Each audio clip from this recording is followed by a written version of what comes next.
Of course, our last game of 2025 literally ended with a bang. So, just extremely proud of our team for finding composure. Anytime we can end up on top, despite the point differential, today was two. Some days it's one. I'm really proud. I think ultimately every team's going to give us a different test, and our team stuck together, and this was an amazing win for us. Talia, let's start with the obvious. The last shot. Just take us through that last play. Knocking that down. Yeah, I mean, it's just like, we work on these situations all the time in practice, down certain points or you're tied in limited time, and it's just reps, and just a really unselfish play by my teammate Indy. And, I made the shot. We practice this all the time, so it's just nice to see it go in and get this win. Outside of that shot, you did a lot of your damage from the foul line. What were you seeing from Morgan State that you were able to take advantage of and get yourself to the line time and time again? I think I just saw an open lane, and I just took it, and we talk about being aggressive, and when you have those opportunities, just taking those opportunities, and yeah, that was really it. Coach, your thoughts on obviously the last play and Talia's play today? Well, a lot of people ask me if I'm surprised. Honestly, I'm not. I've coined the term tea time. I know she's clutch. I know she loves these moments. She trains for these every single day.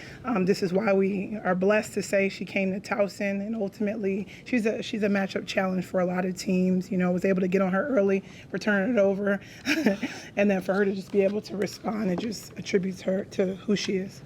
For both of you, can you just talk about the mindset? Obviously, it was a tough game, back and forth, just trading the lead, back and forth, and just your ability to come out and not fold, and not go down when Morgan seemed to maybe try to find the advantage. Just talk about the mindset on fighting back time and time again.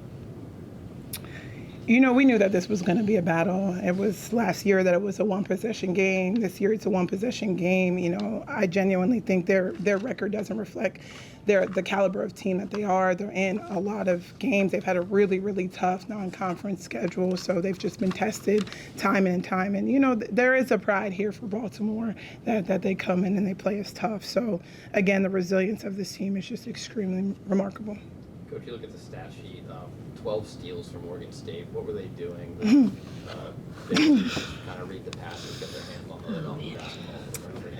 We knew that the pace of game that they wanted to play. I would like to think, what are we doing? But ultimately, they sped us up. That's how they play. I think, we just played a little bit herky-jerky to start until we were able to settle into the game. They pressed us the whole game. They played a zone the whole game. We weren't necessarily expecting that. So just getting us out of a rhythm offensively, too, and, credit their game plan for what they executed tonight. For both of you, last question. Non-conference in the books now. It starts for real. Campbell on Friday. Just what's the thought process getting ready for conference play? I think it's just short-term memory. Like, we already play this game, close the book, and we come into practice tomorrow and we focus on Campbell and take this momentum that we've had these past couple games and just bring it to Campbell and, go out there and battle.